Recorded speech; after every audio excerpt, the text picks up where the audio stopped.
حضور غوث پاک کا class fellow تھا، غوث پاک کے ساتھ پڑھتا تھا میں تھا، ایک بڑا ذہین سٹوڈنٹ تھا، اس کا نام ابن سکا تھا، ہمارا کلاس فیلو۔ کہتے ہیں بغداد میں ایک بزرگ آئے، شاہ محمد غوث ان کا نام تھا، اس زمانے میں بھی شاہ غوث نام کے بزرگ تھے، میں آپ کو کوئی 950,000 سال کے قریب کی بات بتا رہا ہوں۔ کہتے ہیں ہمارا ارادہ بنا چلو اللہ کے نیک بندے کی زیارت کر رہے ہیں۔ ہم چلے تو رستے میں ابن سکا کہنے لگا لوگ کہتے ہیں کہ وہ بابا آ بھی جاتا ہے غائب بھی ہو جاتا ہے، میں تو ولی تب مانوں گا جب میرے سوالوں کے جواب دے گا،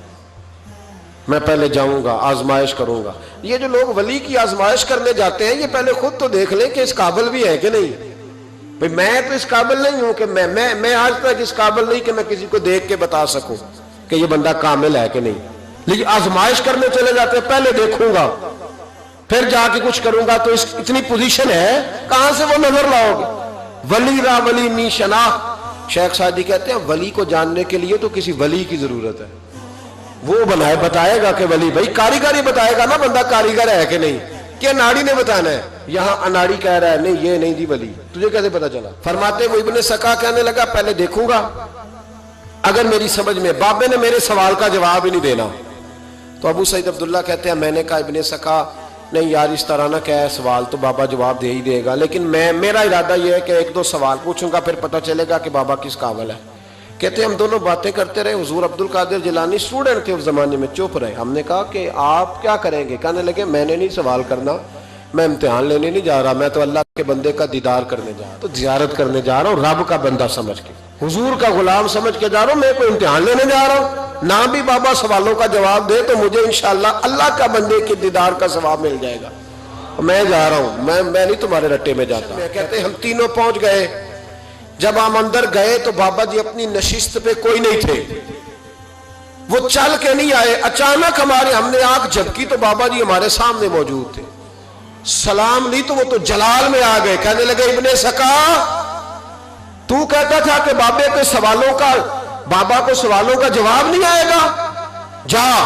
میں تیرے اندر کفر کی بو محسوس کر رہا ہوں۔ دیکھیں بزرگوں کے یہ نہیں کہا تو کافر ہو گیا، فتویٰ نہیں جڑا، کفر کی بو آتی ہے تیرے اندر سے۔ اور کابو سعید تو کہتا تھا پہلے آزماؤں گا، جا تو بھی دنیا دار ہو جائے گا۔ اور پھر کہتے ہیں عبد القادر جیلانی کی طرف نظر اٹھی، وہ پیار سے گئے تھے تو بابا جی کا جلال ہم نے ان کی طرف دیکھا تو بابا جی کو پیار آنے لگ گیا، اٹھ کے حضرت عبد القادر جیلانی کے پاس گئے، ماتھا چوما، کہنے لگے بیٹے میں تو دنیا سے چلا جاؤں گا پر اس بغداد میں وہ وقت بھی آئے گا جب تو منبر پہ بیٹھ کے اعلان کرے گا کہ ولی وہ بنے گا جس کی گردن پر میرا قدم آئے گا۔ تو نے یہ پیار کیا میرے ساتھ؟ فرمایا بیٹا میں جب تک رہوں گا تیرے لیے دعا کروں گا۔ حضرت ابو سعید عبداللہ کے پھر ایک وقت آیا کہ ابن سکا بہت بڑا عالم بن گیا، پر علم پڑھے دا مان نہ کریے، مت تاکھی میں پڑھیا او جبار کہار صداوے متے روڑ دیویں دودھ کڑیا۔ کہنے لگے پھر وہ وقت بھی آیا کہ روم کے عیسائی بادشاہ کے دربار میں ملازم ہو گیا، وہاں کچھ لکھنے پڑھنے کی ڈیوٹی اسے مل گئی اور بڑی ڈنگے مارنے لگا کہ میں روم کے بادشاہ کا وزیر بن گیا ہوں۔ پھر ایک وقت وہ آیا کہ روم کے عیسائی بادشاہ کی لڑکی پر عاشق ہو گیا، کہنے لگا میرا نکاح کر دو، تو بادشاہ کہنے لگا تو عیسائی ہو جا میں کر دوں گا۔ کہنے لگے پھر وہ عیسائی ہوا،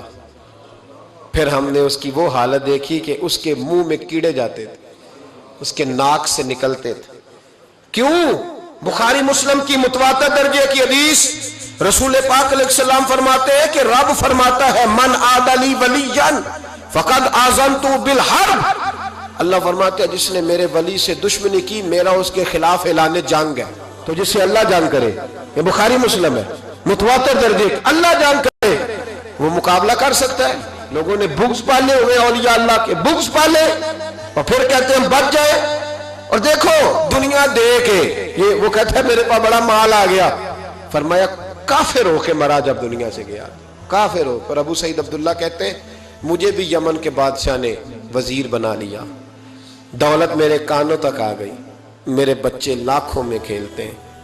پر میں منتیں کرتا ہوں کوئی فجر کے لیے بھی نہیں اٹھتا۔ کہنے لگا اس طرح کی میری پوزیشن بن گئی کہ دنیا ہی دنیا رہ گئی، لیکن درد رخصت ہو گیا۔ کہتے ہم اس کیفیت میں تھے تو اچانک بغداد میں اعلان ہوا کہ غوث پاک جیلانی کا منبر اتنا بڑا ہو گیا ہے کہ دور دور سے زمانہ آتا ہے. اور پھر میں نے اپنے کانوں سے سنا، انہوں نے اعلان کیا بھئی ولی وہ بنے گا جس کی گردن پر میرا قدم آئے گا. تو لوگ کہنے لگے یہ کیا ہے؟ میں نے کہا یہ ولیوں کی